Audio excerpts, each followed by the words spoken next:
Vrouwen hebben vaak het gevoel dat ze sterk moeten zijn. Maar God geeft ons bescherming wanneer we dat nodig hebben. Bij hem hoeven we ons niet sterker voor te doen dan we zijn. Zo begint de begeleidende tekst bij het Bibelboek Rut. Het is speciaal gericht op vrouwen. Waarom eens? Ja, er is behoefte aan een vrouwenbijbel. De vrouwenbijbel is een bijbel die de bijbeltekst dichter bij het leven van vrouwen wil brengen. Die een verbinding wil leggen. En dat is ook wat we horen, dat vrouwen het soms best wel lastig vinden. Om een boek wat al 2000 jaar oud is, om dat te verbinden met hun eigen leven.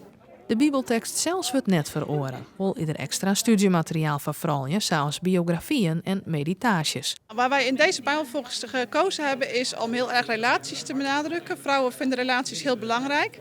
Dat is niet zo dat dat voor mannen onbelangrijk is, maar vaak zijn vrouwen daar net iets meer mee bezig dan mannen.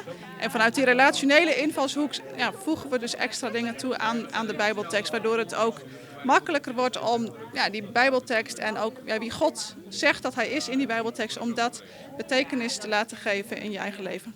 Zo'n 20 vrouwen gaan maaskreun aan het boek dat in september verschijnt. Deze doelgroepbibel is net de eerste in zijn soort. Zo wie er al een jongerenbibel en ben er plan voor een maaljesbibel. Ja, die is in de maak, maar daar kan ik niks over zeggen, want ik ben geen man. Dus dat wordt puur alleen door mannen gedaan, terwijl de vrouwenbijbel echt alleen door vrouwen gedaan is.